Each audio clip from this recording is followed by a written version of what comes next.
পরেই মোহাম্মদ ইউনূসের নেতৃত্বাধীন সময়কাল শেষ হয়ে যাবে। ফলে গোপন চুক্তির বাস্তবায়ন দেখার আসল দায়িত্ব পরবর্তী সরকারের ওপরে বর্তাবে। ভারত ও আমেরিকার মধ্যে বাণিজ্য চুক্তি স্বাক্ষরের মাত্র এক সপ্তাহ পরে এই চুক্তি চূড়ান্ত হতে চলেছে, যার অধীনে ভারতীয় আমদানির উপরে 18% শুল্কে নামিয়ে আনা হয়েছিল।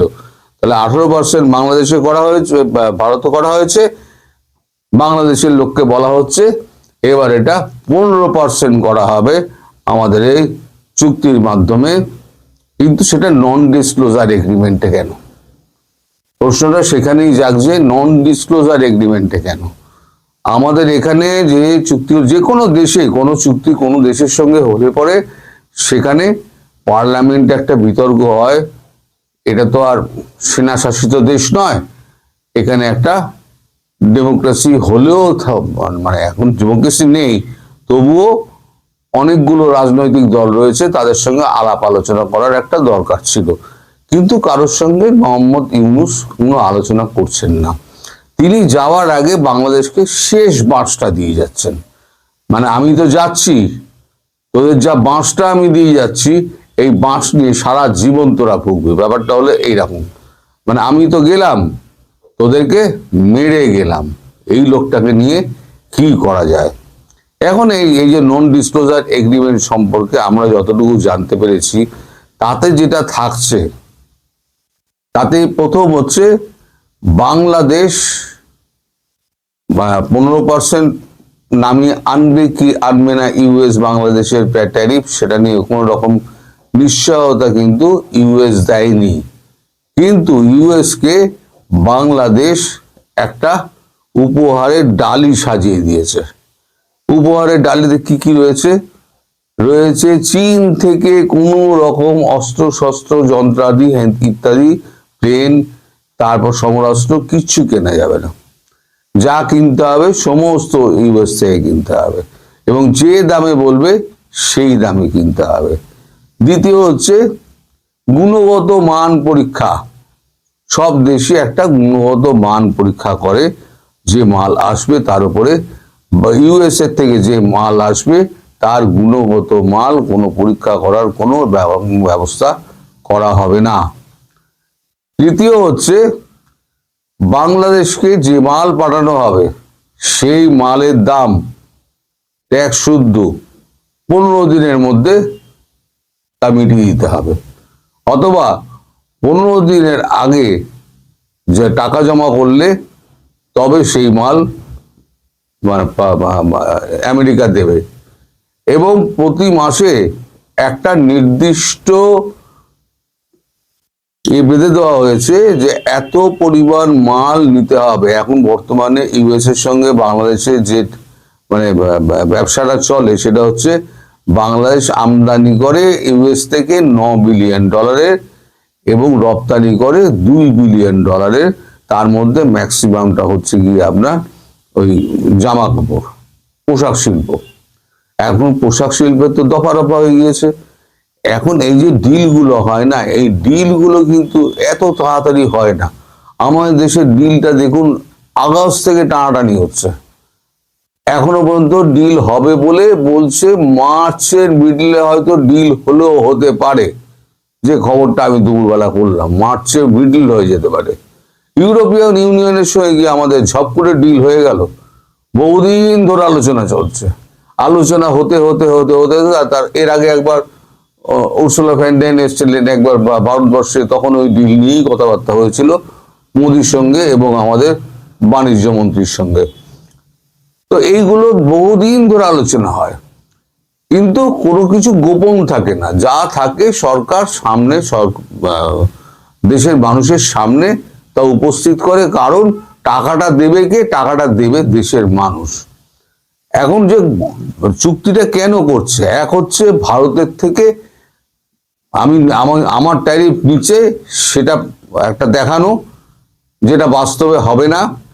আর দ্বিতীয় হচ্ছে এই ডিপ স্টেটকে ধরে আমাকে এবার বার করো, আমি তোমাদের বাকিটুকু দিয়ে দিলাম, যতটুকু যা দেওয়ার দেশটাকে আমি তোমার হাতে বেছে দিলাম, সমস্ত কিছু তুমি কন্ট্রোল করো, আমি এখান থেকে আমাকে তুলে নিয়ে যাও, আমি এখান থেকে সেফ এক্সিট চাইছি।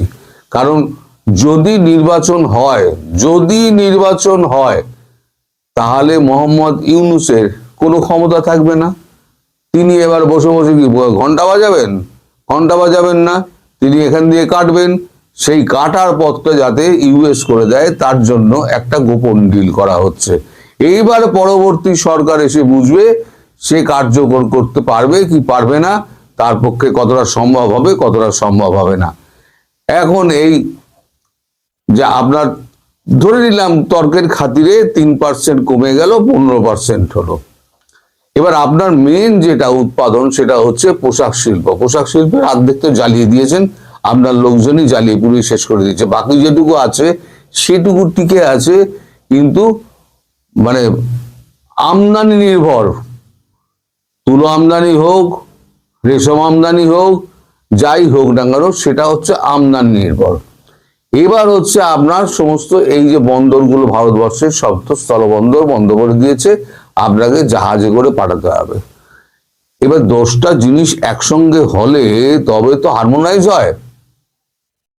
সব অনেক জিনিস 100টা হতে পারে, 50টা হতে পারে, সব জিনিস একত্র করলে এর মধ্যে যেমন আমদানি আছে, রপ্তানি আছে, ভাড়া রয়েছে, তারপরে তার ট্যাক্স রয়েছে, হাজার জিনিস রয়েছে।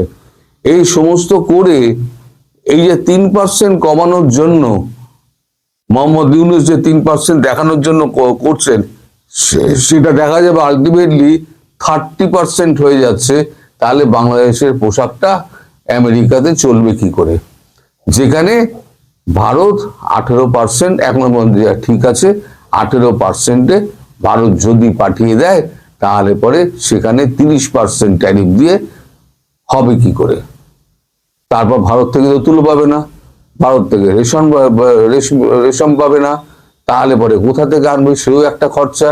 সব মিলিয়ে একটা অবাস্তব একটা ডিল সাইন করে বাংলাদেশটাকে একেবারে আমেরিকার হাতে সঁপে দিয়ে, বলা যায় আমেরিকার কলোনি করে দিয়ে ইউনূস এখন বিদায় নেওয়ার চেষ্টা করছে।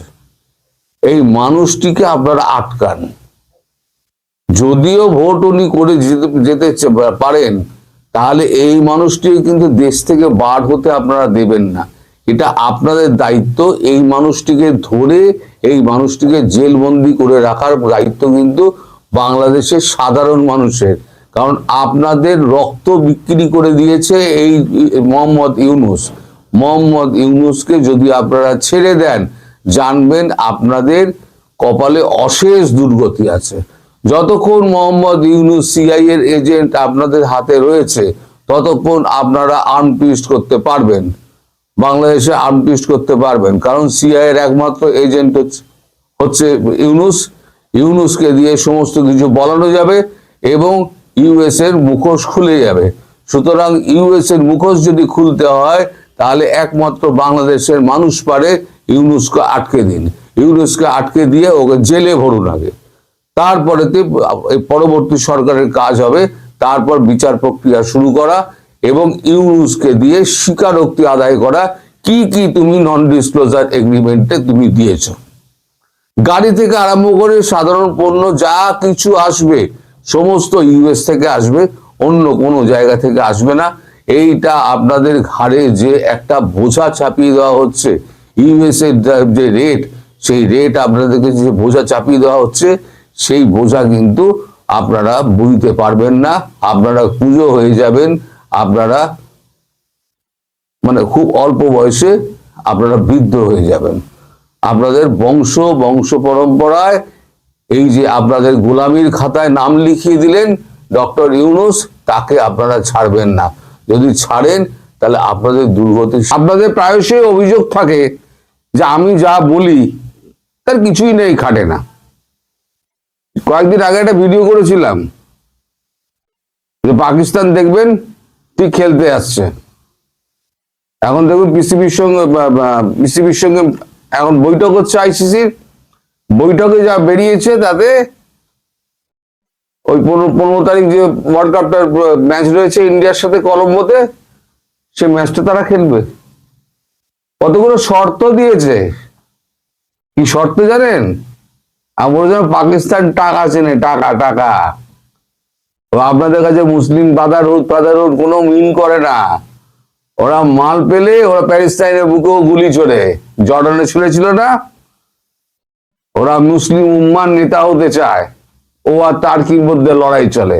আমি বলেছিলাম আপনাদের পিঠে ছুরি মারেছে, সেটা প্রমাণ হবে, ওরা খেলবে।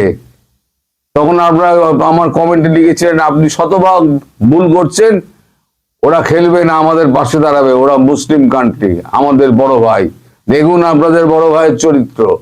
এই যে টাইমস অফ ইন্ডিয়ার খবর, আপনাদের কাগজে ধরুন প্রথম আলোতে এরকম একটা বেরিয়েছে একটা খবর, কাছাকাছি। টাইমস অফ ইন্ডিয়ার খবরটাকে আমি বাংলা করে নিয়েছি। টি-20 বিশ্বকাপ আইসিসি পিসিবির আলোচনার পর ভারত বনাম পাকিস্তান ম্যাচটি অনুষ্ঠিত হওয়ার সম্ভাবনা রয়েছে। দেখে নিন টাইমস অফ ইন্ডিয়ার খবর। খবরে কি লিখছে, এখানে ফাইল পিকচার জুড়ে দিয়েছে। নয়াদিল্লি আন্তর্জাতিক ক্রিকেট কাউন্সিল পিসিবি, এই আইসিসি এবং Pakistan cricket board PCB 15 November কলম্বোতে চিরপ্রতিদ্বন্দ্বী ভারত এবং পাকিস্তানের মধ্যে টি-20 বিশ্বকাপের ম্যাচটির সিদ্ধান্ত নেওয়ার কাছাকাছি পৌঁছেছে বলে টাইমস অফ ইন্ডিয়া জানাচ্ছে। সম্ভাব্যভাবে ম্যাচটি সবুজ সংকেত পাওয়ার জন্য প্রস্তুত হয়েছে। জানা গিয়েছে আইসিসির দুই প্রতিনিধি ইমরান খাজা এবং মুসাম্বির উসমান রবিবার সকালে পিসিবি কর্মকর্তাদের সঙ্গে বৈঠকের জন্য লাহোরে পৌঁছেছেন। টাইমস অফ ইন্ডিয়া .com শনিবার জানিয়েছে যে 15 ফেব্রুয়ারি কলম্বোতে ভারতের বিপক্ষে টি-20 বিশ্বকাপের খেলা বয়কটের সিদ্ধান্ত নেওয়ার অবশেষে পিসিবি আইসিসির মধ্যে আলোচনা শুরু হয়েছে এবং সেটা ফলপ্রসূ হওয়ার পথে। তার মানে এইটা এখন কনফার্ম যে খেলাটা 15 তারিখে হচ্ছে ভারত পাকিস্তানের মধ্যে কলম্বোতে। বাংলাদেশকে ল্যাং মারার পর নিজেদের জায়গা থেকে আউট, বাংলাদেশে তো একটা প্রতিদ্বন্দ্বী, তা বাংলাদেশকে ল্যাং মেরে আউট করে দিয়ে নিজেরা খেলতে চলেছে। এবার শর্ত শুনুন, এখন ফ্ল্যাশ দিচ্ছে টিভিতে এখন এনডিটিভি ফ্ল্যাশ দিচ্ছে, দেখে আমি খবরটা করতে বসলাম। সেটা হচ্ছে ওরা বলেছে আইসিসির প্রাইজ মানি বাড়াতে হয় পাকিস্তানকে, যে যাকে যা দাও আমার দেখার দরকার নেই, পাকিস্তানকে বেশি টাকা দিতে হবে আইসিসির প্রাইজ মানি। আর দ্বিতীয় হচ্ছে ভারত যেন বাংলাদেশের প্লেয়ার, ভারতের প্লেয়ার যেন পাকিস্তানের প্লেয়ারদের সঙ্গে হ্যান্ডশেক করে। আরে ভাই তুই তো খেলতে গেছিস, তুই কি হ্যান্ডশেক করার জন্য গিয়েছিস? কে হ্যান্ডশেক করলো, কে করলো না, কে করলো, কে কিছু বলে চলে গেল, না বলে চলে গেল, তোর কি যায় আসে? তুই তো ম্যাচ জিততে গেছিস, ম্যাচে ফোকাস কর না, ম্যাচে ফোকাস করে ম্যাচটাকে বের করে নিয়ে আয়। তা না, তুই খেলার মধ্যেও রাজনীতি, তার মধ্যেও আবার এই সমস্ত প্ল্যান্স প্রোগ্রাম, ভারতের সঙ্গে সমান ওই আপনাদের মতো সমান অধিকার চেয়ে বেড়াচ্ছে ভিক্ষা সর্বত্র, এদিকে অধিকারের বেলা সমান। ভারতের মতো চতুর্থ অর্থনীতি হওয়ায় ভিক্ষা নাচে নিজেদের মতো করার চেষ্টা কর। ফালতু বাংলাদেশটাকে নিয়ে বাংলাদেশটাকে বিপদে ফেলে আজ বাংলাদেশ ক্রিকেটটার হাল দেখো কি অবস্থা করে দিয়েছে। ওখানে আবার বুলবুল গিয়েছিল যেটা বৈঠক করতে। আরে তোকে তো বাদ দিয়ে ভাই ওখানে তো স্কটল্যান্ডকে ঢুকিয়ে দিয়েছে, এখন আর বৈঠক করে কি হবে? যখন বৈঠক করার ছিল তখন তো বৈঠক করেননি, তখন বৈঠকটা বন্ধ করে দিয়ে সরাসরি একেবারে সরকারকে জানিয়ে দিলেন যে আমরা এই আইসিসি ম্যাচ খেলবো না, বিশ্বকাপ খেলবো না। কি দরকার ছিল আগ বাড়িয়ে এই যে হাড়ি কাটে গড়াটা দেওয়ার? বড় ভাই বলেছে বলে ছোট ভাই গেছে। এখন বুঝুন, বড় ভাই চলে গেছে খেলতে, ছোট ভাইকে ল্যাং মেরে দিয়ে ছোট ভাই এখন ওই কালিদাস হয়ে গাছে উঠে বসে আছে, তলায় কুড়ুল মেরে দিয়েছে। আপনাদের হচ্ছে এই অবস্থা। পরের কথায় যত নাচবেন তত নিজেরা বিপদে পড়বেন। যাই হোক, ভিডিও বাড়াবো না, ছোট্ট ভিডিও করতে এলাম। সবাই ভালো থাকবেন, সুস্থ থাকবেন, সাবধানে থাকবেন এবং 15 তারিখে ভারত পাকিস্তানের খেলাটা কলম্বোতে উপভোগ করবেন বলে আমি আশা করছি। সবাই সুস্থ থাকবেন।